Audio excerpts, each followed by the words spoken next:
So guys आज की इस वीडियो में हम लोग बात करने वाले हैं वर्क एनर्जी एंड पावर के बारे में। वर्क एनर्जी पावर जैसे ही हम नाम सुनते हैं तो हमारे दिमाग में सबसे पहले आ जाता है कि इस चैप्टर का पावदान कैसा है, यानी इस चैप्टर के बारे में क्या है, एडवांस का कंटेंट क्या है। और मेरा ये मानना है, ये मेरा हार्डली सजेशन आप सभी लोगों को, कि इस क्लास के देखने के बाद आपसे कोई कॉन्सेप्ट अछूता नहीं रहेगा। बस पहले इस बात पर आपको पूरा का पूरा फोकस करना है कि आप कंटेंट को कितना एब्जॉर्व कर पा रहे हो। मैं आपको एक एक चीज का पूरा विजुअल्स देते हुए चलूंगा, है ना, कि कैसे क्या करना है, कैसे क्या करना है, कहाँ पर क्या करना है। और मैं आपको इसका पोटेंशियल एक मिनट बता देना चाहता हूँ कि इसका पोटेंशियल क्या है। अगर आप देखो तो जेई मेन के हर एग्जामिनेशन में आपको ये दिखेगा कि जेई मेन का जो भी एग्जाम है उसमें आपको +4 देने वाला ये बेचारा आता ही आता है। प्लस इसके अंदर जो कंजर्वेशन वाली चीज़ मैं आपको आज सिखाऊंगा और मैं बताऊंगा, इस कंजर्वेशन में मुझे लगता है कि 80% ऑफ स्टूडेंट्स समझ नहीं पाते हैं कि हमें कब क्या लगाना है, और उसकी वजह से गलती आ जाता है। ये सपोर्ट देता है, ये कहाँ बनाता है, ये सपोर्ट सिस्टम प्रोवाइड करता है। किस चैप्टर में सपोर्ट सिस्टम प्रोवाइड करता है? आने वाले हर चैप्टर में, चाहे वो फ्लूइड हो, चाहे इलेक्ट्रोस्टैटिक्स हो, चाहे ईएमआई हो, चाहे सर्कुलर मोशन, चाहे रोटेशनल मोशन, चाहे एंगुलर मोमेंटम का कंजर्वेशन हो, हर जगह ये एक सपोर्ट बना के रखता है। अब जो बच्चे न्यू स्टार्ट कर रहे हैं इस चैप्टर को, बिल्कुल चिंता मत करना। अगर तुमने न्यू स्टार्ट किया है तो कुछ बारीक चीज़ों का अगर तुम्हारे पास हिसाब रहेगा, जैसे एनएलएम का एफबीडी अगर तुमको पता रहेगा कि एफबीडी कैसे बनाते हैं और फोर्सेस को बैलेंस कैसे करते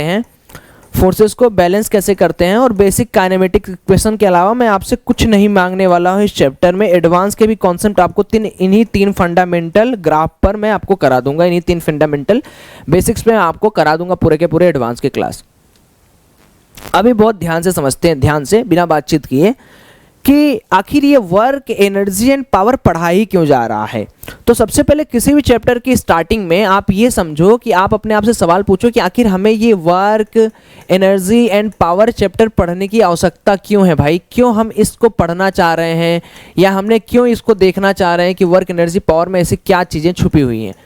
तो लेट मी वेरी फ्रैंक कि अभी आपने 2 चैप्टर्स पढ़ा था प्यारे बच्चों। एक पढ़ा है आपने काइनेमेटिक्स। तो काइनेमेटिक्स में अगर आपको याद होगा तो मैंने आपसे क्या क्या बोला है। मैंने आपको ये बोला होगा कि यार कोई एक बॉडी है, सपोज ये बॉडी है, ये बॉडी क्या है, किसी v वेलोसिटी से मूव कर रही है, किसी a एक्सेलरेशन से आगे जा रही है।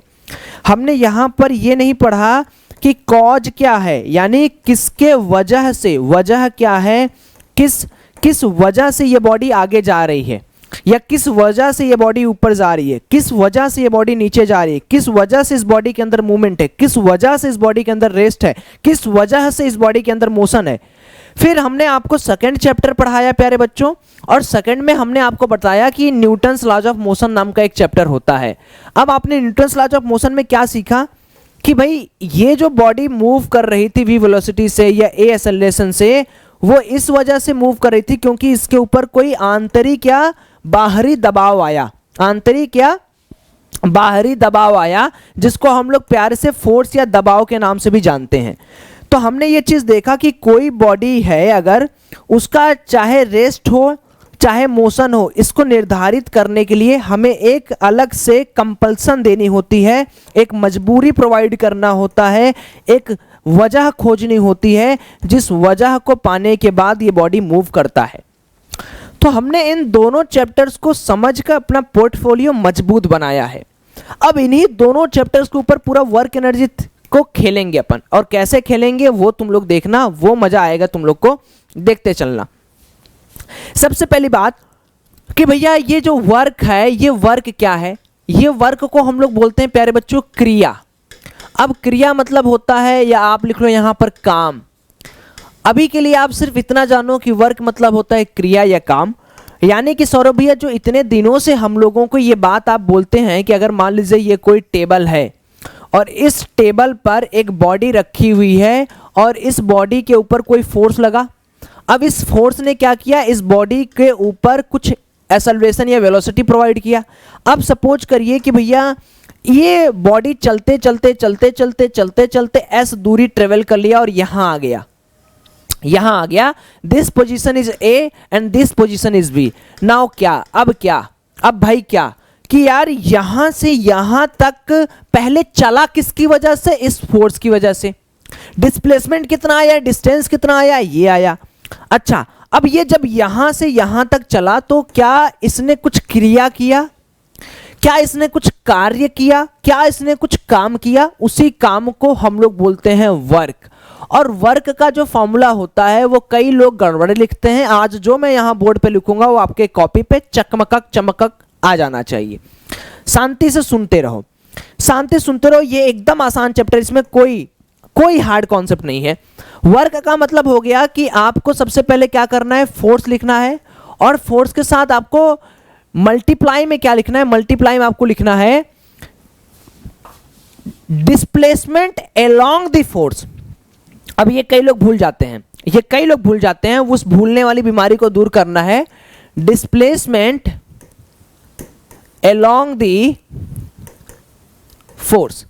अब आपके सामने ये चीज आते ही आप सोचेंगे यार ये अलोंग द फोर्स का क्या मतलब है, तो मैं आपको बड़ा आराम से प्यारे ढंग से समझा रहा हूं।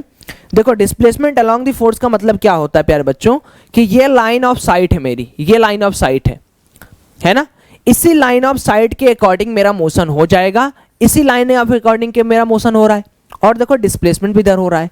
अब अगर तुम ये फॉर्मूले में केवल डिस्प्लेसमेंट लिख देते हो तो तुमने ऐसा किया कि आधी चीज तुमने छोड़ दी है, आधी चीज तुमने छोड़ दी है। अब मैं आपको और चीज बता रहा हूं जो इसके अंदर समझने वाली है।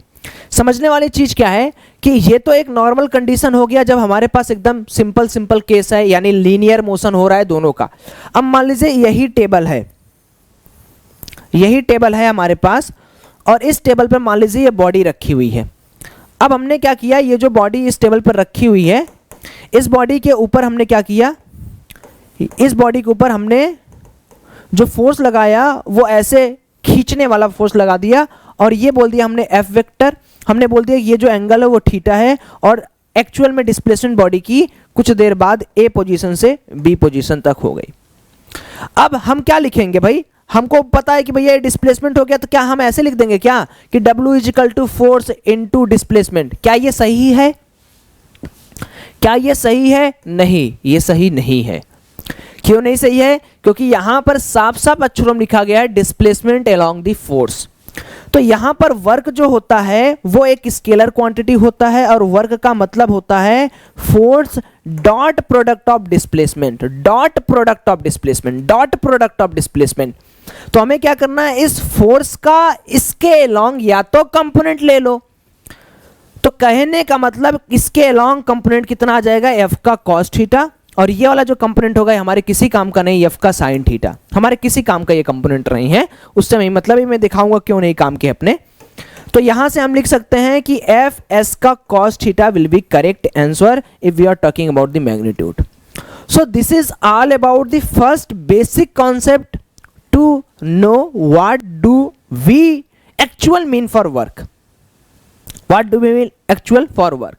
यहां तक हो गया प्यारे बच्चों, बहुत बढ़िया, बहुत बढ़िया। मेरे को यही जज्बा चाहिए तुम लोग का, है ना, ऐसे ही करते रहो और क्या, सब कुछ सही हो जाएगा। अब देखिए, जब मैंने यहाँ पर आपके सामने ये फॉर्मूला लिखा है, क्या फॉर्मूला लिखा हमने आपके सामने, हमने आपके सामने लिखा है कि work done is equal to F S का कॉस थीटा। तो आपको समझ में आ रहा होगा कि इस कॉस थीटा की अगर हम वैल्यू को वेरी करें, अगर हम इस कॉस थीटा की वैल्यू को वेरी करें तो मेरे पास तीन तरीके के वर्क आएंगे। एक आएगा पॉजिटिव वर्क, दूसरा आ जाएगा मेरे पास नेगेटिव वर्क, और तीसरा मेरे पास आ जाएगा जीरो वर्क। ये तो बहुत क्लियर सी बात है कि कब क्या आएगा, आपको अच्छी तरीके से समझ में आ रहा होगा कि भैया कब क्या करना है। इसके लिए एक किस्सा भी बहुत फेमस है जिसको आप सभी लोग जानते होंगे कि हुआ क्या कि एक पैसेंजर उतरता है ट्रेन में से, वो कूली को बुलाता है, कूली को कहता है मेरा सूटकेस लेके चल। कूली क्या करता है, वो अपने सर पर इसको डाल लेता है, ऐसे सर पर रख लिया, और कूली चलते रहता है। 5-6 किलोमीटर बाद जब आता है तो वो बोलता है कि साहब मुझे अब किराया दे दो, मैंने ये मेरा किराया हुआ दे दो। तो वो जो साहब रहते हैं वो फिजिक्स के न्यूटन चाचा रहते हैं, वो बोलते हैं कि तू मेरे से पैसा मांग रहा है, तूने तो वर्क डन जीरो किया। ये बात कोर्ट में पहुंचती है, जज साहब बैठे रहते हैं, तो जज साहब को बताता है कि जज साहब ऐसा है, देखिए वर्क होता है एफ एस का कॉस थीटा। जज कहता हाँ भैया होता है एफ एस का कॉस थीटा। फिर उसने बोला कि जज साहब देखिए फोर्स यहाँ पर सिर्फ एक लग रहा है mg, और इन्होंने वर्क किया इस डायरेक्शन में, यानी ये चले हैं इस डायरेक्शन में। तो उसने ये बोला कि एक्चुअल में इसके ऊपर जो डिस्प्लेसमेंट हुआ वो कुछ नहीं हुआ। समझ रहे हो? यानी कि अगर मेरा ये गया इधर और फोर्स लग गया 90 डिग्री पे, तो हमने वैल्यू पुट कर दी F into S into cos 90, तो W अल्टीमेटली आ गया 0। तो मैं किसी को पैसा क्यों दूं जब इसने वर्क ही नहीं किया? अब जज साहब हाथ पकड़ लेते हैं और कहते भैया ऐसा करो, निकल लो, नहीं तो हम ऐसा तुमको भालेंगे कि तुम जिंदगी भर याद रखोगे। बेचारा 20-25 रुपया देता है और फिर उसका विश्वास उठ जाता है फिजिक्स पे से, कहता है ना ना फिजिक्स को रियल लाइफ में नहीं करेंगे। ठीक है, कोई ना, समझ रहे हो। निगेटिव कब आएगा? अरे भैया आप ऐसा कोई ले लो, जैसे वर्क डन हो गया एफ एस का कॉस 180 पे ले लो, एफ एस कॉस 180, मतलब अगर मैं मान लेता हूं कि कोई बॉडी इधर फोर्स लगा रही है और उल्टा डायरेक्शन में डिस्प्लेसमेंट हो रहा है। अरे तुम्हें एकदम मजा आ रहा होगा समझ में, ये सब तो बहुत बेसिक बातें हैं। तो एफ एस का कॉस 180 डिग्री अगर मैं करूंगा तो वर्क डन की वैल्यू माइनस का एफ डॉट एस आएगा या एफ एस आएगा। पॉजिटिव कब होगा? ये सीन है आपका, ये वाला जो सीन है, ये एफ है, ये एस है, तो ये हो जाएगा work done equal to F S, तो पॉजिटिव आ गया। तो तीनों सीन आपके एंगल पर निर्भर करते हैं, तीनों सीन आपके ऊपर निर्भर करते हैं, आप तीनों सीन के ऊपर काम कर सकते हो, तीनों सीन में कोई दिक्कत वाली बात नहीं आएगी। ठीक है ना? अरे ये लोग ऐसे हैं ना, ये लोग फिजिक्स को मजा लेने के लिए बनाते हैं, है ना? वो कूली वाला, मैंने अभी अपनी कोई स्टोरी ऐसा जेन्यून नहीं है, तुम जेन्यून मत इसको समझ लेना, ऐसा ही मस्त मजे के लिए बता दिया मेरे भाई। अब बड़ा बढ़िया कॉन्सेप्ट एक और पढ़ो, ये कई लोग नहीं पढ़ते, मैं आपको बता रहा हूं क्या है, वर्क डन इन फ्रिक्शन। अब प्यारे बच्चों आपको याद होगा तो आपको फ्रिक्शन पढ़ाया गया है, work done by frictional force, frictional force. अभी इसमें ना मजा दिलाने वाला हूं तुम्हें, एकदम फील आ जाएगा, और ये बड़ा इंपॉर्टेंट मेरे को लगता है, और आता भी है सवाल इससे। देखिए दो तरीके के आपने फ्रिक्शनल फोर्स पढ़े होंगे, एक पढ़ा होगा काइनेटिक फ्रिक्शन और एक आपने पढ़ा होगा स्टैटिक फ्रिक्शन। ये दो चीजें आपको एकदम अच्छी तरीके से पता होंगी। अब सौरभ भैया यार समझ नहीं आ रहा कि काइनेटिक और स्टैटिक क्यों आप लिख रहे हो, क्योंकि मैं आपको ये बताना चाह रहा हूं कि क्या केस है। देखिए जब भी कोई बॉडी है जनाब, और बॉडी के ऊपर कोई फोर्स लग रहा है, और बॉडी के ऊपर फोर्स इस डायरेक्शन में लग रहा है, ध्यान से समझना। अब ये बॉडी के ऊपर जो मैंने फोर्स लगाया, ये फोर्स क्या करना चाहेगा, ये फोर्स इसको इस डायरेक्शन में डिस्प्लेसमेंट दे रहा होगा। इसकी टेंडेंसी क्या होगी, ये काइनेटिक है तो ये मूव करा रहा होगा, तो मूव कराने के दौरान इसने कुछ वेलोसिटी इंपार्ट कर दी होगी। अरे भाई फोर्स लगने का मतलब क्या होगा कि हम उसको धक्का मार दिया किसी वेलोसिटी से, किसी बॉडी से। अच्छा अब दूसरी बात यह है कि यहां पर काइनेटिक शब्द है, इसका मतलब यहां पर रहने वाला जो कोफिशिएंट है वो म्यू के होगा या म्यू एस होगा, अल्टीमेटली म्यू एस होगा। यहां पर कोफिशिएंट म्यू के होगा या म्यू एस होगा, म्यू एस होगा अल्टीमेटली। अब सुनो, जब ये बॉडी आगे जा रहा है तो मेरा फ्रिक्शनल फोर्स किधर लगेगा, पीछे, अपोजिंग दी मोशन, अपोजिंग दी मोशन। बहुत बढ़िया, शानदार, मजा दिला दिए, गजब। तो अगर अपोज कर रहा है मोशन को तो ये क्या रहेगा, इनके बीच में एंगल कितना है, तो मैं लिख सकता हूं ना कि F K frictional force to kinetic into S. इस फोर्स के बारे में आप मत ट्रीट करना, because this force is only for requirement of giving the velocity, so this will be minus of F K S. यानी जब भी काइनेटिक फ्रिक्शन होगा मेरे दोस्तों, हमेशा और हमेशा नेगेटिव ऑफ वर्क डन आएगा। But in case of static, static में क्या करता है, फ्रिक्शन सपोर्ट करता है। एक चीटी वाला भी प्रॉब्लम तुम लोगों को कराया था, है ना, कि अगर चीटी वाला प्रॉब्लम तुम लोगों ने किया होगा तो यहां पर तुम लोग को समझ में आ रहा होगा स्टैटिक का मतलब क्या है। स्टैटिक का मतलब क्या हो जाता है, कॉस जीरो की वैल्यू 1 होती है। समझ रहे हो मेरी बात? यानी ये और ये अगर किसी बॉडी पे लग रहा होगा तो मूव नहीं कर रहा है, तो भी फ्रिक्शनल फोर्स इस बॉडी को डिस्प्लेसमेंट, और ये बॉडी सपोर्ट कहां से लेगा डिस्प्लेसमेंट का, दूसरी वाली बॉडी से। मतलब खुरदुरा है, जैसे ये बॉडी मान लो ये है, ये रिमोट है, या ये मान लो राइटिंग पैड है, और ये बॉडी है। हम क्या कर रहे हैं, देखो खुरदुरा तो है बॉडी, इतना भी समतल नहीं है जितना होना चाहिए। मोबाइल हो गया, अब मोबाइल को हमने यहाँ पे रख दिया, अब खुरदुरा है, इसके बीच में फ्रिक्शन भी है, देखो। लेकिन अब ऐसा नहीं है कि हम ऐसे ऐसे इसको चला रहे हैं, ऐसे नहीं चला रहे हैं हम, बहुत स्लोली स्टैटिक, नीचे वाला चल रहा है, ऊपर वाला बेचारा रेस्ट पे है।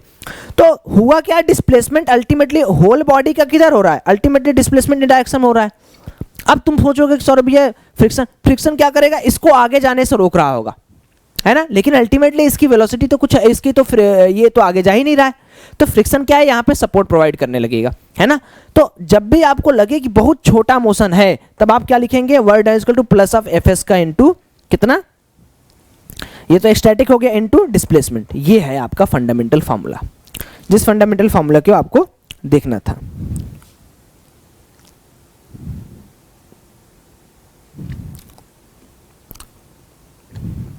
Great great great great great, बहुत बढ़िया, शानदार, ठीक है, डन। अब हमने जो अभी तक फ्रिक्शन के बारे में बात किया, वो बात किया हमने जनरल पर्सपेक्टिव्स पे बात कर लिया हमने, सारी चीज़ें हमारी जनरल भाषा में हो गई। अब अगर मान लीजिए कि हमारे पास ऐसा आ जाता है कि वर्क डन इन वेक्टर पोजीशन, तो वेक्टर पोजीशन का क्या मतलब हो गया प्यारे बच्चों, इसका मतलब ये हो गया कि मान लीजिए कोई बॉडी ये है, ये यहां से लेके यहां तक डिस्प्लेस कर जा रही है, ये वाला जो इनिशियल पॉइंट है ये आर इनिशियल है, ये जो पॉइंट है आर फाइनल है। तो तुम्हें पता है कि अगर वर्क डन निकालना होगा तो इनके बीच में force dot product of R final minus R initial. तो कभी डरना नहीं है कोई नई चीज देख के या कोई चीज ऐसे करके कि हम डर जाएंगे। अब तीसरी चीज इसके अंदर और एडअप कर सकते हैं, work done in Cartesian plane, work done in Cartesian plane. तो work done in Cartesian plane का मतलब क्या हो गया कि भैया वहां पर ऐसा होगा कि एक्स वाई और जेड तीनों एक्सिस का संग्रहण होगा, एक्स वाई और जेड। सो यहाँ पर एफ नेट दिया जाएगा एफ एक्स का आई कैप प्लस एफ वाई का J cap plus F Z का के कैप, और उसी के साथ साथ पोजीशन वेक्टर भी दिया जाएगा एक्स का आई कैप प्लस वाई का जे कैप प्लस जेड का के कैप। तो प्यारे बच्चों हमें क्या करना है, हमें सीखना है, हमेशा जिंदगी में सीखते रहना बहुत जरूरी है। सो डब्ल्यू क्या हो जाएगा, एफ डॉट एस, और हमें पता है कि डब्ल्यू मतलब क्या हो गया, एफ एक्स का आई कैप प्लस एफ वाई का J cap plus F Z का के कैप। क्या समझ में आ रहा है, ये सब बेसिक बातें, इस पे ज्यादा बेसिक में नहीं उतरने वाला मैं। एक्स आई का Y cap plus Y Z का जे कैप प्लस जेड के का के कैप, डन। तो क्या हो जाएगा, एफ एक्स आई वाई जे और जेड के। तो मैं लिख सकता हूं वर्क नेट कितना हो गया, F X I plus F Y J plus F Z K. खत्म, एंड फिनिश, समाप्त, ta-ta bye bye. Rahul Gandhi presented by, है ना, it's okay, it's okay. Mohammad Arif, Saksham, Viraj, it's okay. अब होता क्या है कि हमें इस चीज को रियलाइजेशन करने में समय लग जाता है, या कई बच्चे इसको नहीं कर पाते, बट बहुत ज्यादा बेसिक है ये, है ना, बहुत ज्यादा बेसिक है, इसमें कोई दिक्कत कोई परेशानी नहीं आई। अब जो अगला मूवमेंट है हमारे लिए वो मूवमेंट सेलिब्रेटिंग मूवमेंट है, यानी ये गेनिंग मूवमेंट है। इस टॉपिक से प्रॉब्लम पक्का आता है, ये रिस्की मूवमेंट है। यहां तक हम गेनिंग मूवमेंट पे आ रहे हैं। अब गेनिंग मूवमेंट एक ऐसा मूवमेंट होता है जहां पे आपको थोड़ा ज्यादा स्ट्रेस देना पड़ता है अपनी पढ़ाई में और अपने कंसंट्रेशन में। इस टॉपिक का नाम रहेगा work done by variable forces. अब देखो आप इस चीज को पहले गेन करो कि वेरिएबल फोर्सेस में बार बार क्यों आपको बोलता हूं कि ये बहुत जरूरी है। हमेशा आपसे F is equal to 5 newton, 6 newton, 10 newton नहीं बोलेगा। कभी कभी आपसे बोलेगा कि F की वैल्यू 3x स्क्वायर प्लस 2 है, जिसमें x के साथ साथ F की वैल्यू समय के साथ साथ बदलती रहेगी, या 3t स्क्वायर बाई 2 है। तो कहने का मतलब कि अभी के लिए ये इस सिचुएशन पे सही था लगाना, लेकिन इस सिचुएशन पे सही नहीं है लगाना, क्योंकि हमें जो चीज पता है वो पता ये कि भैया जो ये वर्क डन होता है F डॉट एस, ये कांस्टेंट फोर्स में होता है, यानी कांस्टेंट की चीजें में रहता है।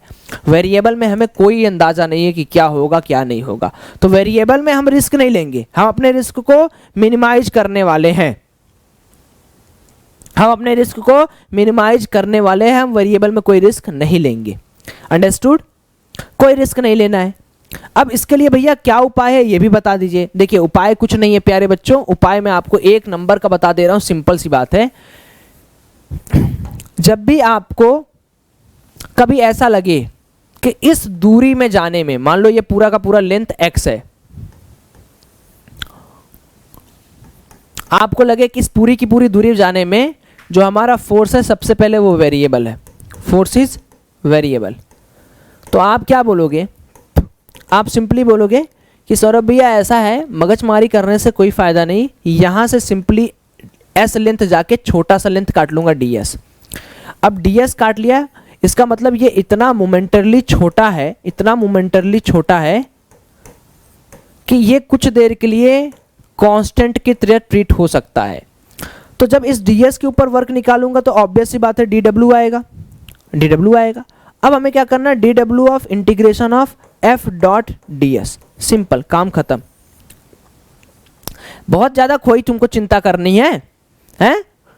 या अगर आप इसी को देखोगे तो इंटीग्रेशन का क्या मतलब हुआ, इंटीग्रेशन का मतलब हुआ area under F S graph. Simple है कि अगर हमने कभी area under F S graph भी निकाल दिया तब भी हमारे पास सेम उत्तर आएगा, एरिया निकाल लीजिए आपके पास सेम जवाब आएगा। लेकिन कभी कभार क्या होता है कि हमारे पास जो पहले इसको उतार लो, फटाफट इसको उतार लो बिना ब्रेक लिए, उतारो उतारो इसको फटाफट।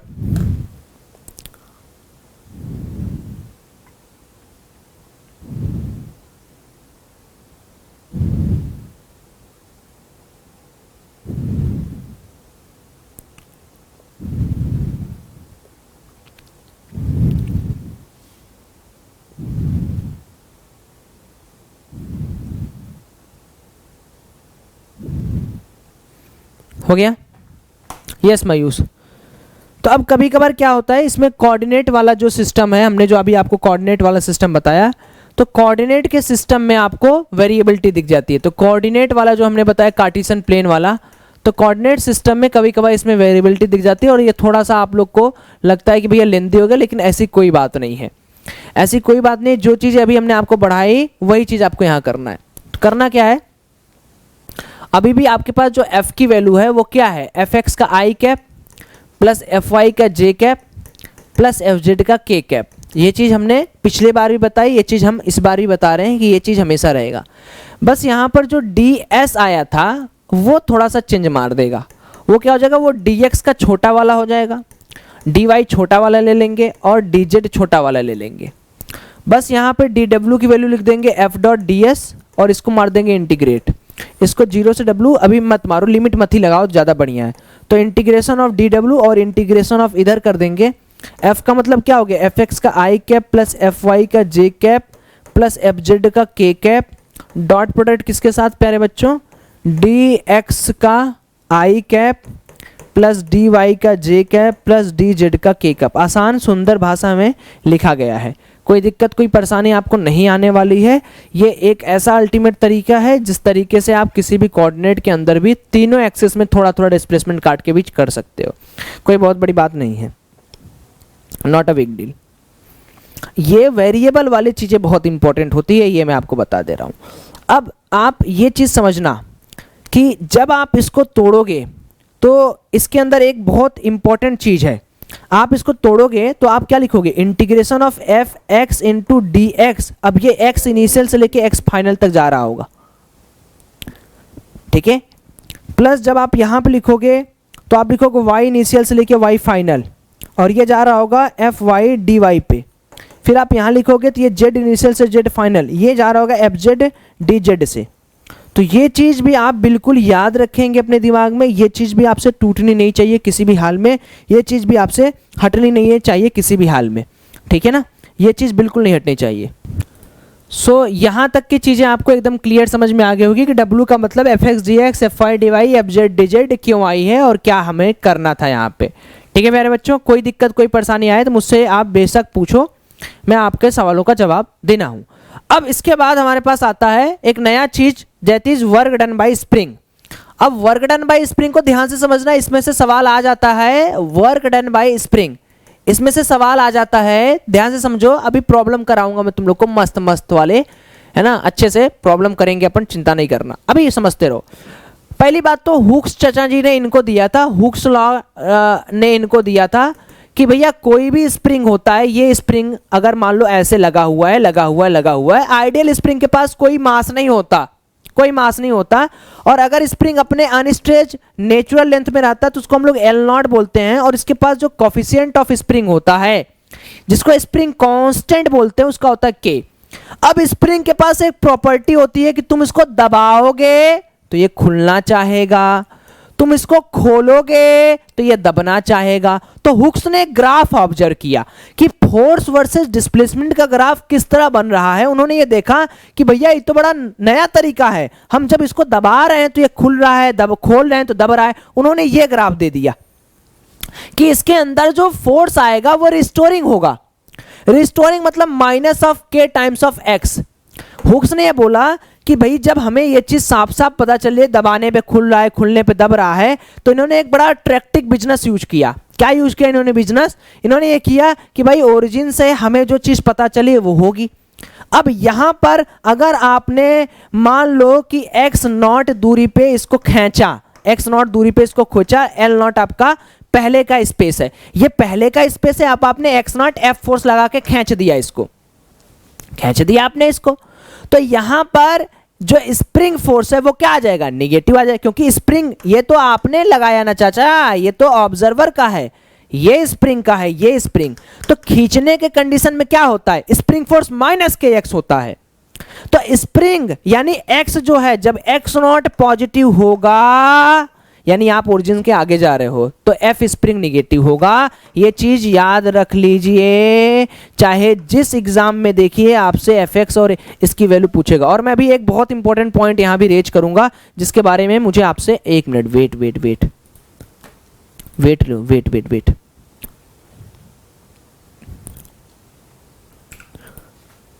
ठीक है, सो अब मैंने बोला कि जब एक्स नॉट की वैल्यू पॉजिटिव है तो एफ स्प्रिंग नेगेटिव होगा। अब यही सेम चीज अगर मैं आपसे उल्टा बोलूं कि भाई ये स्प्रिंग जो थी अब वो दब गई, यानी इसका जो एल नॉट था उसमें थोड़ा सा एक्स नॉट का कमी आया, तो एक्स नॉट की वैल्यू क्या है? निगेटिव है।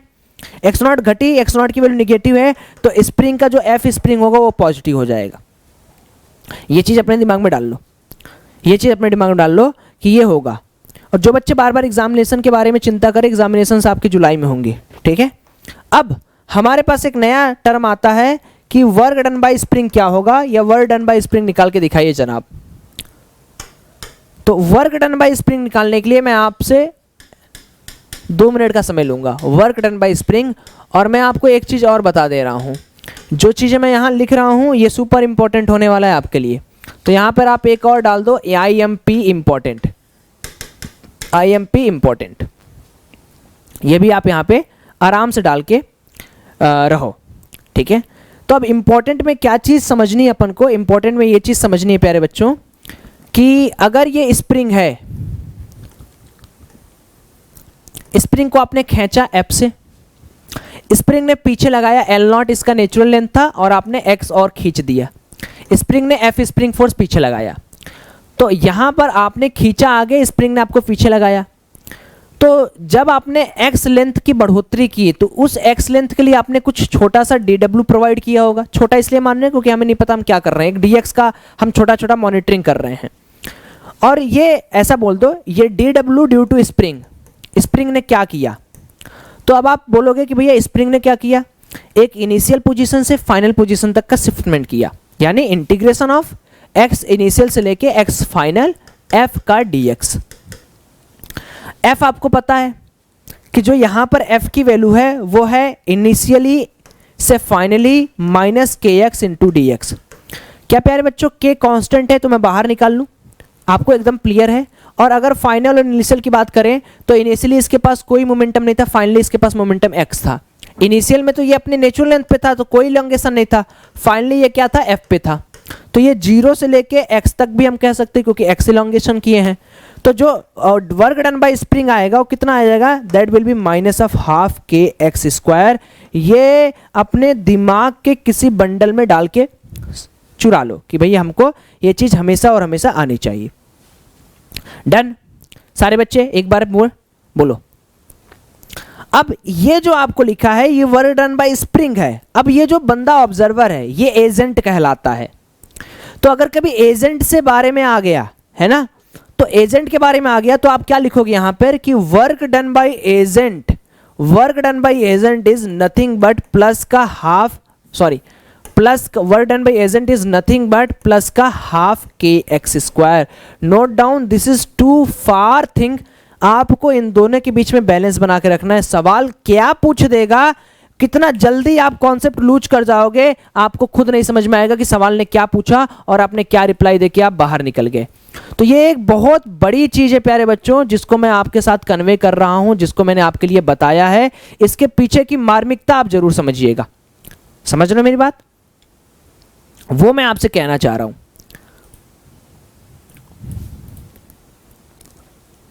चलो,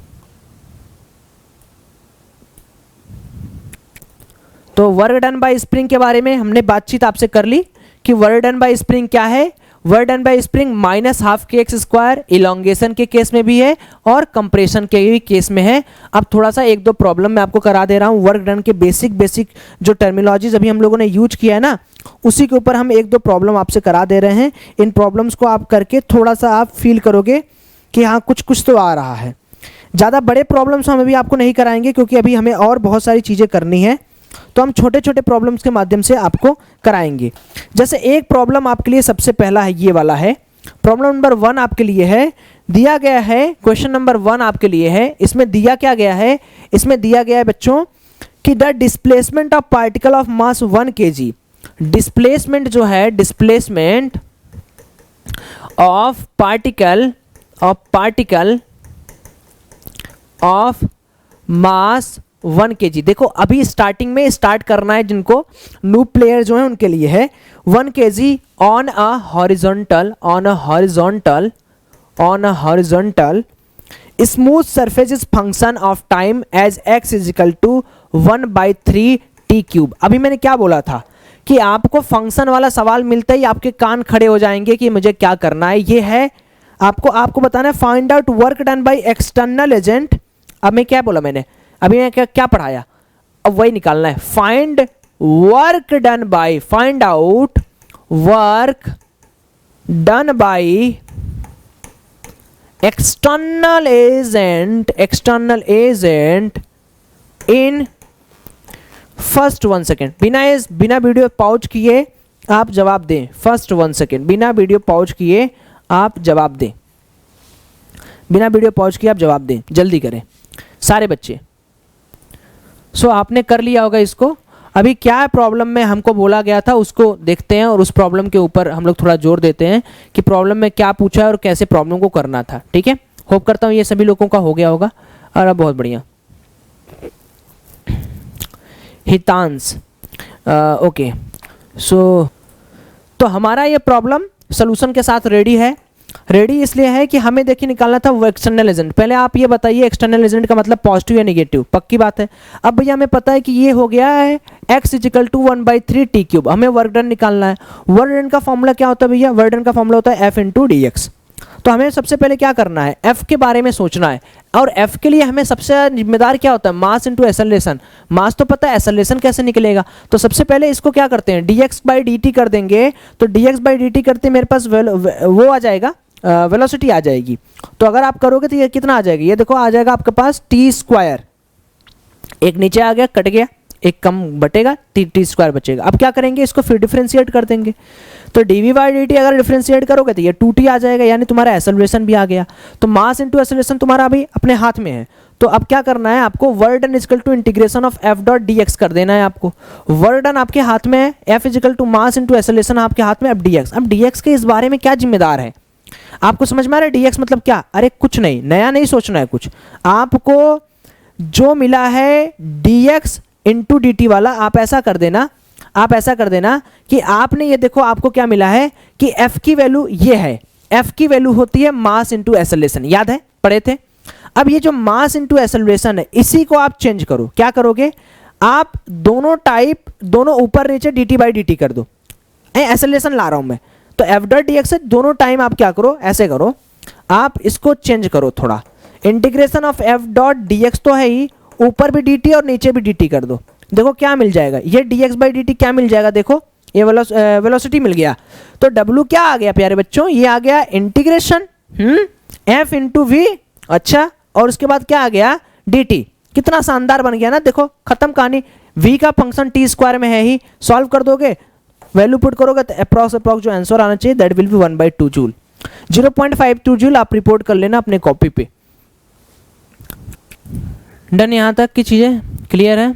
वर डन बाय नॉर्मल, आ गया समझ, ठीक है, इट्स ओके इट्स ओके। चलो next topic will be kinetic energy, next topic will be kinetic energy, please note down. Kinetic energy के बारे में अपन को बात करनी है, काइनेटिक एनर्जी। अब काइनेटिक एनर्जी क्या होता है इसके बारे में थोड़ा सा समझाता हूं मैं आपको, काइनेटिक एनर्जी का क्या मतलब है या क्या मीनिंग है काइनेटिक एनर्जी का। आप लोगों ने ये चीज़ तो सुनी होगी कि अगर कोई भी बुलेट है या कोई भी मास है, इसके ऊपर अगर वेलोसिटी आ जाए तो ये जो फंक्शन बनता है इसको हम लोग बोलते हैं काइनेटिक एनर्जी। इसके पास जो एनर्जी आती है काइनेटिक एनर्जी, और इसको हम लोग हाफ ऑफ mv² के नाम से जानते हैं, ये होता है काइनेटिक एनर्जी। अब काइनेटिक एनर्जी कैसा होता है, काइनेटिक एनर्जी डिपेंड करता है FOR पे, यानी फ्रेम ऑफ रेफरेंस पे। फ्रेम ऑफ रेफरेंस क्या, अगर मान लो तुम रजनीकांत हो तो रजनीकांत क्या करेगा, इस पे आके बैठ जाएगा बुलेट पे, इसे लगेगा मैं तो चल ही नहीं रहा हूँ, मैं तो चल ही नहीं रहा हूँ। और अगर तुम सलमान भाई हो तो सलमान भाई थोड़ा सा नीचे ही रहते हैं, वो रजनीकांत सर का बराबरी नहीं करते हैं, उनको लगेगा अच्छा बुलेट चल रहा है। तो फ्रेम ऑफ रेफरेंस पे डिपेंड करता है कि आगे वाली जो चीज़ है वो रेस्ट पे है या आगे वाली चीज़ मोशन पे है। ये चीज़ कृपया करके नोट डाउन कर लें। तो अब एक और यहाँ पे नया चीज़ आता है, रिलेशन बिटवीन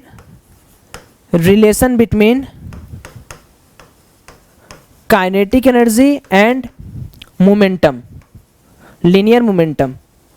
तो मैं आपसे क्या बोल रहा हूँ कि काइनेटिक एनर्जी तो हमें पता है भैया, काइनेटिक एनर्जी जो है वो है अपनी हाफ ऑफ mv², ये हमें पता है कि हमारी काइनेटिक एनर्जी है जिसके बारे में हमको पता है।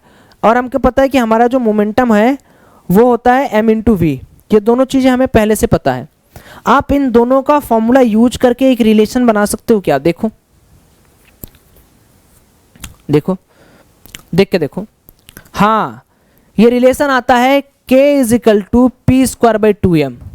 बस आप यहाँ क्या करना, m की जगह इसको पुट कर देना p/v। तो यहाँ से जो अपने पास मोमेंटम आता है वो आता है √2m काइनेटिक एनर्जी। ये आपका सबसे पहला फॉर्मूला रहता है। एक्चुअली इसे बेसिक लेवल पे भी पढ़ाया जाता है, बहुत बार बेसिक लेवल पे भी आपने देखा होगा, ये फॉर्मूला काम कर जाता है यूटिलाइज का, सैलमन भाई, ठीक है। तो यहाँ भी ये एप्लीकेबल होता है, इसमें भी कोई दिक्कत वाली बात नहीं है, ठीक है। तो इसके ऊपर कोई क्लास मुझे नहीं करानी है।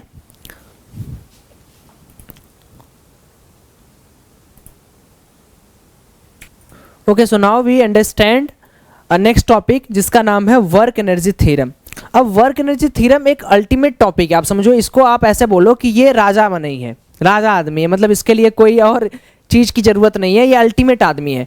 इसका नाम है work energy and theorem, work energy theorem.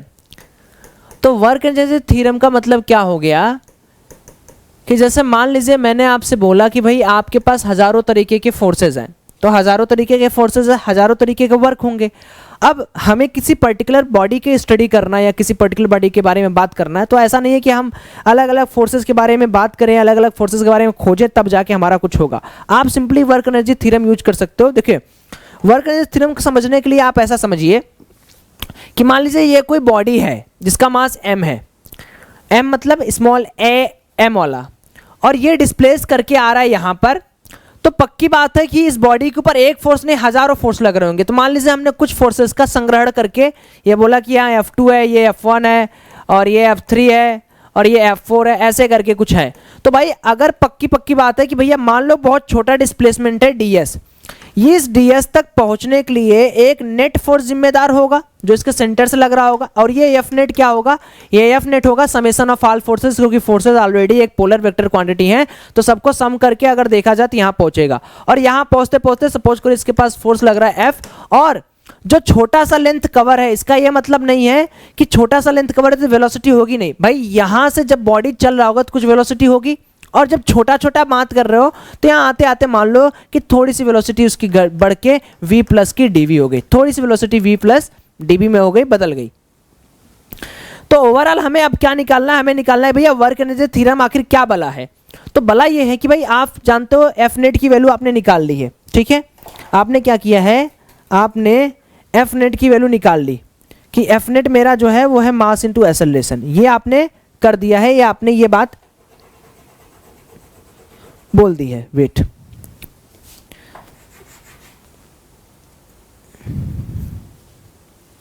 ठीक है, आपने ये बात बोल दी कि एफ नेट की वैल्यू जो है वो मेरी मास इंटू एक्सेलरेशन के बराबर है। आप शायद भूल चुके हो कि अगर इसको हमको वर्क बनाना होगा तो वर्क बनाने के लिए हम क्या इस्तेमाल करते हैं प्यारे बच्चों, वर्क बनाने के लिए हम एक छोटा सा टेक्निक इस्तेमाल करते हैं कि एफ नेट को अगर हम ds के साथ मल्टीप्लाइड कर दें तो दोनों साइड हम क्या करेंगे, ds से मल्टीप्लाइड करने वाले हैं।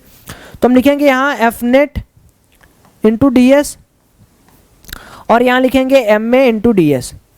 ये बात में कोई शक, कोई आपत्ति, किसी प्रकार की कोई दिक्कत है तो बता दो। हाँ जी, बहुत बढ़िया। तो ये आ जाएगा dw due to force net, और m है a है, a को भी कन्वर्ट कर दीजिए। क्या लिखेंगे, m को लिख दीजिए dv by dt of ds। ये dw है, ये है mass into acceleration into s। अब हमें क्या करना है, हमें देखना ये है कि इस पूरे के पूरे फॉर्मूले को हम किस तरह खेल सकते हैं। तो आपको अगर याद होगा तो आपको पता होगा कि ds बाई dt को हम लोग प्यार से v बोलते हैं, प्यार से, नफरत से कोई काम नहीं करते फिजिक्स में। सो यहाँ पे पूरा का पूरा माजरा समझ में आ रहा होगा कि यार dw due to F net is equal to nothing but क्या, m into dv by dt into v। अब इसको इंटीग्रेशन के अंदर डाल देते हैं। ये मान लो v से स्टार्ट था तो v प्लस dv हुआ, तो उसको छोटा सा इनिशियल फाइनल का नाम दे देंगे। तो ओवरऑल हम देखेंगे तो जो मेरा वर्क डन आएगा, वर्क डन टोटल जो आएगा वो आएगा k final minus K initial, यानी जो वर्क डन टोटल मेरा आएगा वो आएगा हाफ एम वी फाइनल के square minus half M V initial के स्क्वायर। सो कहने का मतलब क्या हो गया कि अगर मेरे पास कोई भी, इसको पहले उतार लीजिए आप लोग, है ना, या वीडियो को पॉज करके भी आप उतार सकते हैं, जैसी आपकी इच्छा होगी आप उसी तरह इसको उतारेंगे, जैसी आपकी इच्छा होगी आप उस तरह इसको उतार लेंगे। कोई मुझे परहेज नहीं है, कोई मुझे दिक्कत नहीं है, आपका जैसा इच्छा करे आप उतार लेना। तो मतलब कहने का मतलब ये हो गया कि वर्क डन टोटल, अब इस टोटल में क्या क्या है देखो। अब मैं अगर आपसे बोलूं तो work done by conservative forces भी होता है, work done by non conservative forces भी होता है, वर्क डन बाय फ्रिक्शन भी होता है, work done by other forces भी होता है, work done by pseudo forces भी होता है। इन सबको किसी को बेचारा ये ना बाहर नहीं रखता, ये इतना प्यार करता है सबसे, ये इतना अलमेल बेला आदमी है, ये कहता है सबको मैं देख लूंगा, बस delta change in kinetic energy के बराबर लिख देना हमको। अब कंजर्वेटिव मतलब क्या हो गया, जैसे मान लीजिए आपको दिल्ली से बनारस आना है, ये ए पॉइंट है, ये बी पॉइंट है, ये दिल्ली है, ये वाराणसी है। मैंने फ़ोन किया, सुन भाई तू दिल्ली से बनारस आ जा, बस फ़ोन कट। अब आप चाहे ट्रेन से आओ, चाहे 2 दिन बाद आओ, चाहे 1 साल बाद आओ, हमें मतलब है कि इनिशियल से लेके फाइनल तक का पाथ कैसा है वो हमें नहीं पता। हमें सिर्फ पता होना चाहिए इनिशियल पॉइंट क्या है एंड फाइनल पॉइंट क्या है, बस हमें इससे मतलब होना चाहिए। तो जो पाथ पर इंडिपेंडेंट हो, जो पाथ पर डिपेंड ना करे, उसको किस तरह का बोलते हैं, कंजर्वेटिव। दूसरा क्या होता है, नॉन कंजर्वेटिव। नॉन कंजर्वेटिव ऐसे होते हैं जो वाराणसी, दिल्ली से वाराणसी तो आना है, लेकिन अब हमने क्या किया, इसका पाथ भी डिफाइन कर दिया है कि भाई तू पहले यहाँ से दिल्ली से वाराणसी आएगा, 3 घंटे में आएगा, तू यहाँ पहुँचेगा, फिर यहाँ से फ्लाइट लेना है। यानी हम लोग पाथ के बारे में देखना चाहते हैं, पाथ डिपेंडेंट। ठीक है, आपको क्लियर हो रही होगी सारी चीज़ें कि कैसे है क्या है। एक प्रॉब्लम के माध्यम से हम थोड़ा सा और इसके अंदर डीप में जाने वाले हैं कि वर्क डन थ्योरम के अंदर का जो सवाल आता है वो किस तरह आता है और उसको सॉल्व करने के क्या निंजा टेक्निक अपनी होनी चाहिए, तो उसके बारे में भी हम लोग थोड़ी सी बात करेंगे और एक क्वेश्चन के माध्यम से हम इसको सॉल्व करने वाले हैं। तो जो सवाल है वो बड़ा ही मस्त है ना, सवाल बड़ा मस्त है। ये है कि एक दीवार है, अब इस दीवार पे क्या है प्यारे बच्चों, इस दीवार पे मेरे पास इस तरह स्प्रिंग लगा हुआ है और एक ब्लॉक है, जो ब्लॉक अभी यहाँ से v0 वेलोसिटी से निकल चुकी है। तो सवाल समझते रहना, और ये जो है ये k, इसके पास k है। सवाल में क्या बोला है, a block of mass m is moving with initial velocity v0 towards stationary spring of constant k attached to wall. आपको बताना है find maximum compression in spring. Part number A है find maximum compression in spring. ठीक है, बिना video को pause किए आप करेंगे, कोई बिना शोर शराबा किया आप इसको करेंगे। आपको सिर्फ 2 मिनट दिया जा रहा है इस सवाल को करने के पीछे। ठीक है, आराम से करें इसको जल्दी।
रफ हॉरिजॉन्टल सरफेस,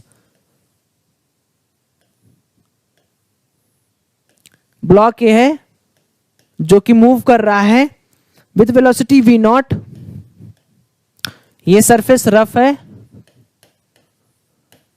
ठीक है। A block of mass m, इसका मास स्मॉल m है, is moving on rough horizontal surface from x is equal to 0, शुरुआती पॉइंट है x इजिकल टू 0 से मूव करना स्टार्ट किया है, एंड इसका जो फ्रिक्शन है वो दिया जा रहा है, and frictional force is given है, जो रफ हॉरिजॉन्टल सरफेस है mu not plus alpha X, ये आपका फ्रिक्शनल फोर्स है। सवाल बोल रहा है find kinetic energy of block, find kinetic energy of block, ठीक है, as a function of X, as a function of X before it comes to rest. चलिए भाई हाथ जल्दी जल्दी चलाइए अपना, आपसे पूछा है यहां पर आप सॉल्यूशन करके दिखाइए मुझे।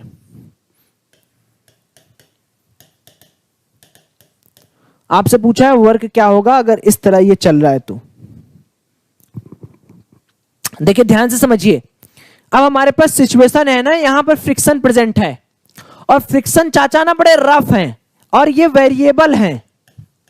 अगर मान लो सिंपल होता तो तुम सिंपली लिख देते work done equal to F dot DS, F की वैल्यू उठा के डीएस में पुट कर देते। अब यहां पर वो मजा नहीं है, यहां थोड़ा सा सजा है। So I am giving you 2 minute to reply me, ठीक है, 2 मिनट का समय, उससे ज्यादा नहीं दूंगा। चलिए सारे बच्चे फटाफट, वो यू है, कहां यू है, ये म्यू है, म्यू मान लो फ्रिक्शन का कोफिशिएंट, ये वी नॉट है, स्पीड है। बस यार आसान है, चीजें तो आपको समझ में आ ही गई होंगी। आपसे क्या पूछा है, काइनेटिक एनर्जी ब्लॉक का पूछा है, कोई दिक्कत परेशानी नहीं होनी चाहिए।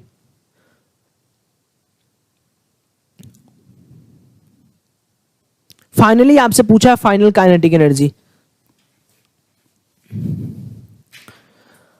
हाँ जी जल्दी करें थोड़ा जनाब। हाँ काइनेटिक एनर्जी निकालना है, हार्ड है क्या यार किलर, बेइज्जती मत कराओ यार ऐसे प्रॉब्लम को हार्ड बोल के। हर चीज तुम लोग को हार्ड नहीं लगती है, दुनिया में और सारे काम करते हो तुम लोग, उसको तो हार्ड नहीं बोलते हो। यही क्यों हार्ड लग जाता है भाई, समझ नहीं आ रहा है। जब भी कोई सवाल आएगा भैया हार्ड है, वो बना लोगे।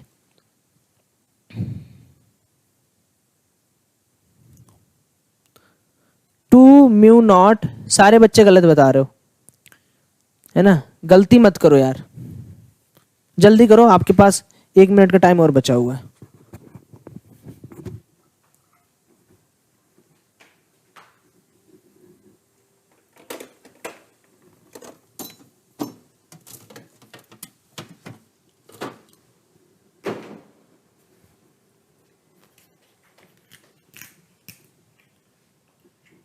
बीस सेकेंड और है भाई बस।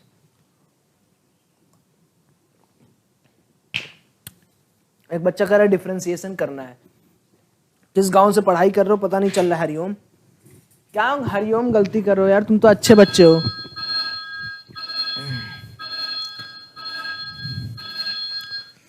चलिए सबसे पहले आप ये बताइए मुझे कि इसमें आपका सोच क्या है ना, थिंकिंग क्या है। जैसे अगर मैं आपको समझाने की कोशिश करूं तो मैं सिर्फ आपसे ये बोल सकता हूं भाई कि चलिए ठीक है भैया, सब कुछ खराब खराब खराब खराब खराब हो रहा है, हमें काइनेटिक एनर्जी निकालनी है फाइनल की, इनिशियली नहीं। इनिशियल तो पता है हाफ एम वी नॉट है, इनिशियल का क्या अरे भाई इनिशियल में कितना खुश क्यों हो रहे हो, ये है ना हाफ का एम का वी नॉट का स्क्वायर, ये तो इनिशियल पता है, इतना खुश क्या होना है। फ्रिक्शन लगने लगे बिना रुकने से पहले वो पूछा है। तो हमने एक चीज अभी आपको पढ़ाई होगी, अगर आपने ध्यान नहीं दिया है शायद, कि जो वर्क टोटल होता है वो होता है चेंज इन काइनेटिक एनर्जी के बराबर। ये आप लोगों ने शायद ध्यान नहीं दिया। अब बात यह है ना जनाब कि ये W कैसे निकले, ये सबसे बड़ी बात है। लेकिन अब दिमाग यहां पर ये लगाना था प्यारे बच्चों कि हमें पता है कि फ्रिक्शन चाचा पीछे लग रहे होंगे और डिस्प्लेसमेंट आगे हो रहा होगा। हर बच्चे की बात पता थी, किसी बच्चे को नहीं पता है तो मुझसे पूछ लिया करो। सो फ्रिक्शनल फोर्स की वैल्यू कितनी आती है, वो होती है mu times of mg, n into mg. So we can say that mu is equal to mu naught plus alpha x, it is mu times of mg। ये मेरे पास फ्रिक्शन फोर्स हो गया। अभी यहां तक किसी बच्चे को कोई दिक्कत है समझना। और हम मान लेते हैं कि ये छोटा सा डिस्प्लेसमेंट कवर किया dx। So dw is equal to integration of mu not plus alpha x into mg into dx। अब शुरुआत था रेस्ट से, जाना था x डिस्टेंस या किसी भी फाइनल डिस्टेंस में मान सकते हो। तो मैं बोल सकता हूं कि चूंकि ये माइनस हो जाएगा, सो w की वैल्यू आ जाएगी, क्यों माइनस, क्योंकि फ्रिक्शन फोर्स मैं फिर से बता रहा हूं। इसको सॉल्व करोगे तो माइनस mg कॉमन निकाल लो, plus mu not plus alpha x के साथ dx है, समझ पा रहे हो, ये g है, mg को हमने बाहर निकाल लिया। तो ये कितना हो जाएगा, mu naught x plus, sorry ये क्या लिख दिया, x plus alpha x square by 2। सो अब मुझे पता चल गया है कि मेरा ये वर्क आ गया है। So work done is equal to half का m का v फाइनल माइनस हाफ का m का v इनिशियल का स्क्वायर। जो चीज हमने आपको पढ़ाई सेम चीज हमने यहां अप्लाई किया। भाई हमने आपको यही पढ़ाया था ना कि वर्क निकाल लेना तो फाइनल में से इनिशियल घटा देना। आपसे क्या पूछा, आपसे पूछा find kinetic energy block as a function of x before it comes to rest. तो क्या बोल सकता हूं कि w यानी माइनस का mg into mu naught into x plus alpha x square by 2 में प्लस कर दीजिए हाफ का m का v नॉट का square. This is your final kinetic energy. यही आपकी काइनेटिक एनर्जी है दोस्त। न इसके अलावा कुछ आपको सोचना है, न इसके अलावा आपको कुछ करना है। नेक्स्ट क्वेश्चन की तरफ बढ़े, सवाल नहीं, मतलब अब कॉन्सेप्ट की तरफ बढ़ते हैं। अब सवाल नहीं करेंगे, अब कॉन्सेप्ट की तरफ बढ़ेंगे। mg छूट गया, कहां mg छूट गया बाबू, अच्छा तुम्हारा mg छूट गया, नहीं तो थोड़ी ध्यान दो उस पे, थोड़ा ध्यान दो, हो जाएगा। मेरा सही था, सोनम सही था, बहुत बढ़िया। अब अच्छा एक चीज बताना, ये वाला कितने लोग गलती किए थे, ये वाला positive negative.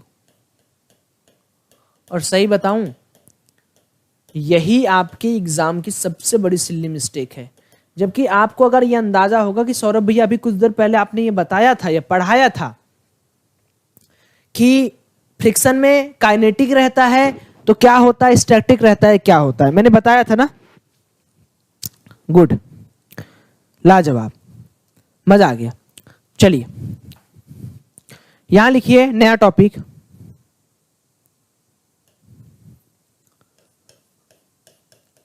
Potential energy in conservative forces.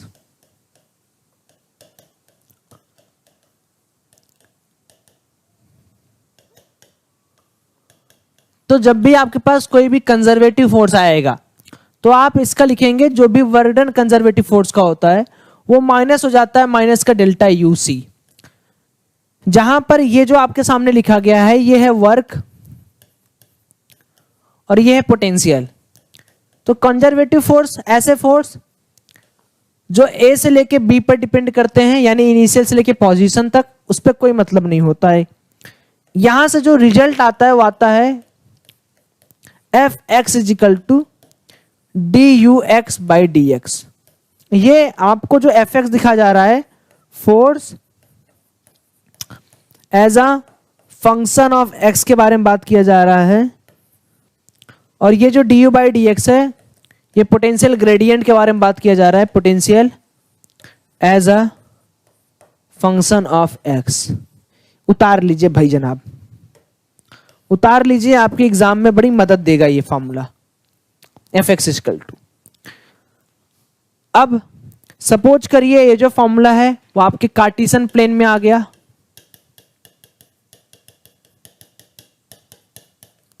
तब क्या लिखेंगे आप, तब वहां पर आएगा आपका दिमाग, और जिसको हम लोग ना डरते हैं बहुत सारे बच्चे इस फॉर्मूले से, लेकिन कोई दम नहीं है, कोई दम नहीं है, पे फालतू है। एफ एक्स की वैल्यू हो जाती है माइनस का del U by del X. F Y की वैल्यू हो जाती है माइनस का del U by partial derivative del Y, और एफ जेड की वैल्यू हो जाती है माइनस का del U by del Z. एकदम डरना नहीं है। एफ नेट अगर निकालना होगा क्या लिखोगे, माइनस कॉमन ले लेना, एफ एक्स बाई अरे sorry del U by del X लिख लेना। क्या लिख रहा हूं मैं, गड़बड़ हो गया। एफ की वैल्यू हो गई ना, पोटेंशियल की वैल्यू के टर्म में लिखना होगा।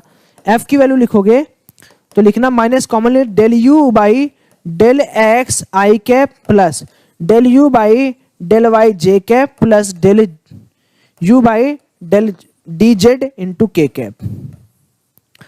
तो एक फॉर्मूला ये भी है कार्टेशियन के लिए, अगर आपको लगे तो यू कैन, अगर आपको लगे कि भैया हमें उतारना चाहिए तो उतार लो, नहीं तो अगर तुम तेज हो तो मत उतारो। तो ये वाला दोनों कॉर्नर अलग अलग है, एक कॉर्नर ये है आपका, एक कॉर्नर ये है। यहाँ दो चीज मैंने एक साथ कंबाइन कर दिया। क्या नया नया स्लाइड बनाओगे, बाद में तुम्हें नोट्स प्रोवाइड कर दूंगा, तुम उतार लोगे। आता है, आता है, बहुत बढ़िया, गुड। आता है तो कोई बात नहीं जी, इसमें कोई दिक्कत नहीं है।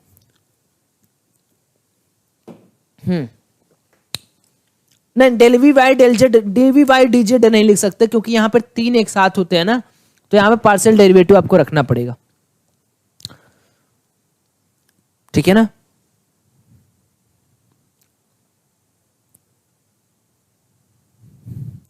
ओके आर्यन, आर्यन मैं देख लेता हूं आर्यन,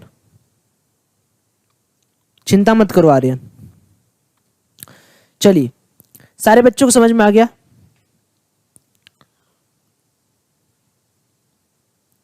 उतार लिए। नेक्स्ट टॉपिक लिखिए, mechanical energy.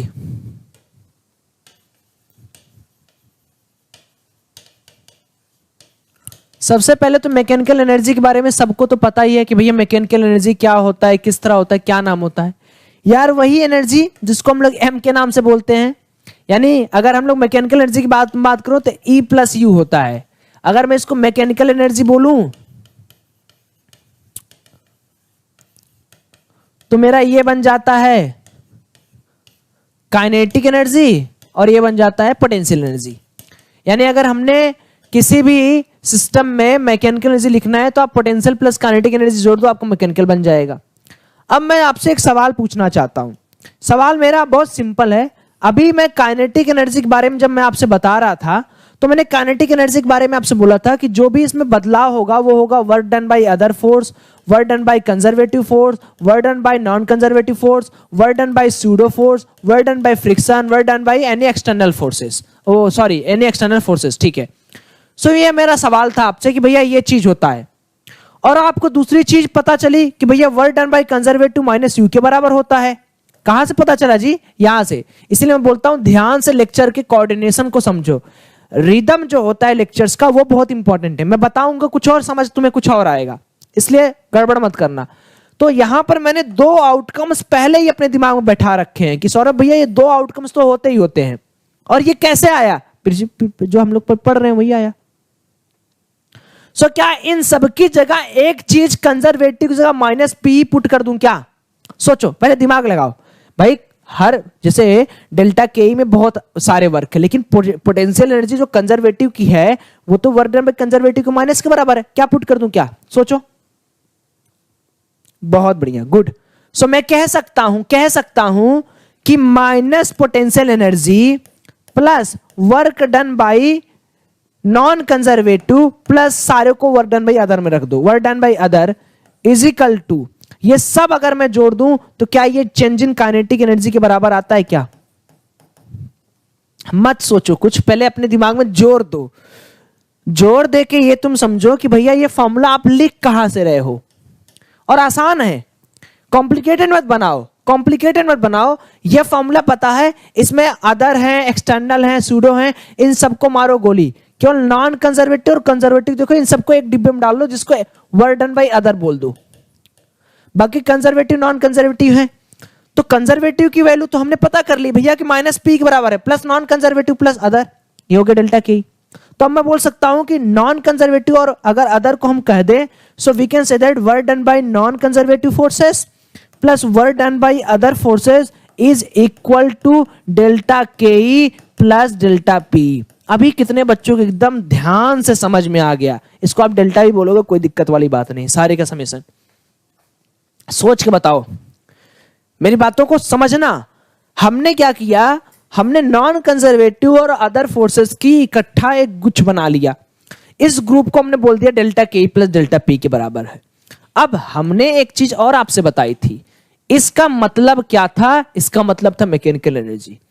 So we can say that कि भैया work done by non conservative plus other forces is equal to mechanical energy और change in mechanical energy delta M E. अब यहां पर एक बात हिंदी में नोट करना, मैकेनिकल एनर्जी के कंजर्वेशन में हमेशा हमेशा याद रखना, फ्रिक्शन ये सब जहां आ गया काम खत्म, काम खत्म। यानी अगर मैकेनिकल एनर्जी कंजर्व करना है, तुम सोचो क्या होगा। अगर तुम्हें कहीं मैकेनिकल एनर्जी कंजर्वेशन लगाना है तो क्या होगा भाई? अगर मैकेनिकल एनर्जी कंजर्वेशन लगाना है, it means W non conservative should be equal to 0 and W other should be equal to 0, तभी मैकेनिकल एनर्जी कंजर्वेशन होल्ड करेगा, तभी एमई की वैल्यू 0 के बराबर होगी। यानी जहां भी हमें फ्रिक्शन, विस्कोसिटी कुछ ऐसा दिखे, एयर ड्रैग, नेग्लिजिबल, कुछ रुकावट आ रही है लाइन में, या कोई चीज है जिससे एनर्जी लॉस हो रही है, हीट डिसिपेटेड हो रही है, वहां वर्क एनर्जी थ्योरम ही लगेगा, कंजर्वेशन ऑफ मैकेनिकल एनर्जी नहीं लगेगा। सारे बच्चे इसको अपनी कॉपी में नोट डाउन कर लो, क्योंकि मैंने यहां पर देखो करके दिखाया, बहुत सारे प्यारे बच्चे। केवल 4 ये तब अप्लाई होगा ना जब ये दोनों 0 होगा, तभी तो डेल्टा एम की वैल्यू 0 होगी, तभी तो एम की वैल्यू कांस्टेंट होगी। यानी केवल और केवल कंजर्वेटिव फोर्सेस के लिए अप्लाई होगा।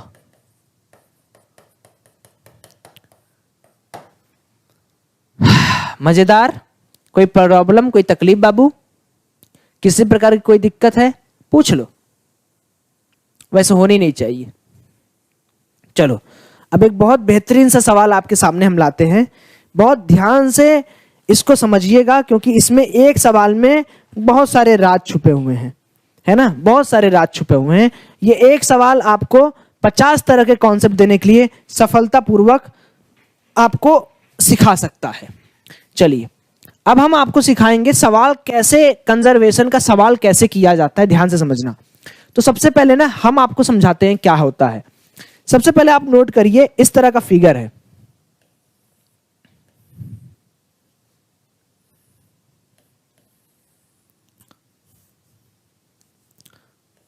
देखिए इस तरह का आपके सामने फिगर है, और ये वाला जो पॉइंट है, ये वाला पॉइंट है ए पॉइंट। ध्यान से समझना, बहुत मजे, इसमें एक सवाल से तुम्हें ना एकदम क्लियर हो जाएगा कि रिफरेंस क्या होता है, बेस क्या होता है। ये पी पॉइंट है, यहां से यहां तक की जो हाइट है वो है 4 मीटर। और सुनो, ये जो सरफेस है, ये सरफेस जो आपको दिख रहा है ये स्मूथ है बिना फ्रिक्शन के। ये जो हाइट आपको दिख रहा है ये बी है, और ये वाला क्यू है, ये आपको 2 मीटर दिया हुआ है, 2 मीटर। अब यहां पर क्या है जी, यहां पर एक ब्लॉक है जिसका मास m है। अब ध्यान से आप समझिएगा, मैं आपसे जो जो पूछूंगा आप बताना। In given figure a smooth curve shown, height of point A from B is 4 2, A block of mass m start from to slide from point A, find out speed of block at point B. अब सुनिएगा, आपसे बोला है find out speed of block at point B, ये आपको करना है। और हम आपको जो बता रहे हैं वो ध्यान से सुनिएगा। जैसे इस तरह का सवाल दिखे, आपके दिमाग में कई चीजें चलनी चाहिए कि यार एक तो रेफरेंस पी क्यू हो सकता है, एक रेफरेंस बी, एक रेफरेंस ए हो सकता है। तो आप पहला पॉइंट करेंगे, पहला सवाल का सॉल्यूशन करेंगे पी क्यू को रेफरेंस लाइन मान के। देखिए जब तक आप मेरी बातों को मानेंगे नहीं दोस्त, तब तक आपका उद्धार नहीं होगा। आप तेज बनने के लिए आंसर दे देंगे 1 मिनट में, हाँ देखो आंसर आने भी लगा, वाह मेरे भाई वाह। मैं कह रहा हूं रुक जाओ थोड़ा। बी को second, B as a reference point, ये मान के आप करेंगे, और तीसरा आप करेंगे A as a reference point. तब आपको समझ में आएगा कि यार कब भैया कौन सी एनर्जी बैलेंस करते हैं, कौन सी एनर्जी छोड़ते। चलिए आपके पास 1 मिनट का समय शुरू होता है अब। 2 मिनट का ले लो, सारे बच्चे करो, करके दिखाओ। 78 परसेंटाइल हूं, ओबीसी कट ऑफ होगा। भैया अभी परसेंटाइल के बारे में ना मेरा दिमाग कुछ बोल रहा है, ना मैं कुछ सुनना चाह रहा हूं, तो प्लीज अभी परसेंटाइल के बारे में नहीं बात करेंगे अपन, एकदम नहीं बात करेंगे परसेंटाइल के बारे में। √40 देखता हूं कितने लोगों को सही है। पहले ये वाला करो।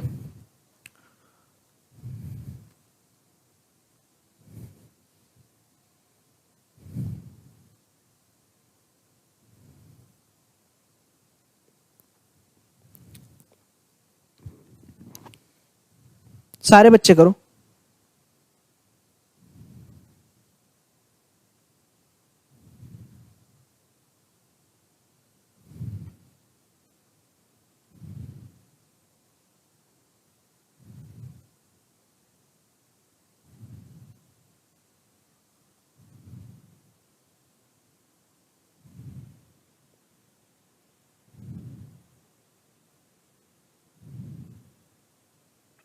और जो बच्चे अभी अनअकैडमी सब्सक्रिप्शन नहीं लिए हैं, जस्ट गो एंड टेक यार, ना आप ही का भला होगा उसमें, किसी और का नहीं।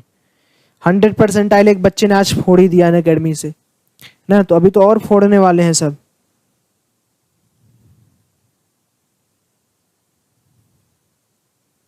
तो जो पढ़ रहे हैं वो तो फोड़ ही रहे हैं।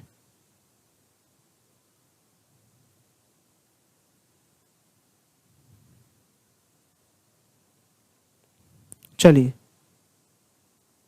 Now we will start with solution. चलिए बहुत सारे लोगों का हो गया है, तो सबसे पहले अगर मैं मान लो इस लाइन को रेफरेंस मान लूं,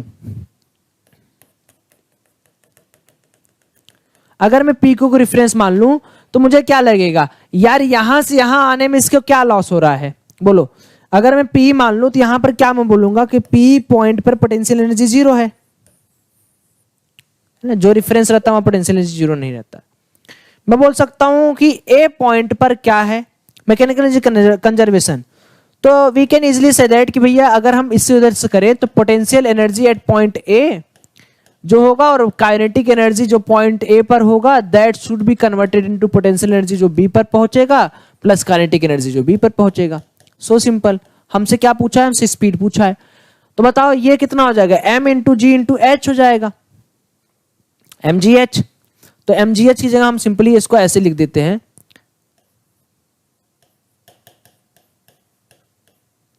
g इंटू m इंटू जी इंटू 4 प्लस यहां पर बेचारा कुछ नहीं था, यहां आते आते बेचारे के पास कितना बच जाएगा, mg इंटू, अब देखिए 4 से कितने पे गया, 2 पे गया क्या, तो यहां कितना बन जाएगा 2 प्लस हाफ इंटू m का vb का स्क्वायर। यही vb चाहिए क्या, तो देख लो mg से mg सॉरी mg4 में से mg2 गया तो mg2 बचेगा, m से m कट जाएगा, 2 उधर गया, तो vv की वैल्यू क्या बचेगी, √40 आ रहा है क्या। तो ये पहला वाला पार्ट क्लियर हो गया पी की को रेफरेंस लाइन मान के। अब अगर मैं बी को, अब ये सब भूल के अब बी वाले को आ जाओ, ये बी है अपना, अगर मैं इस बी को रेफरेंस लाइन मानूंगा तो ये वाली हाइट 2 मीटर एक्स्ट्रा बचेगी, यहां तक पोटेंशियल एनर्जी 0 हो जाएगा।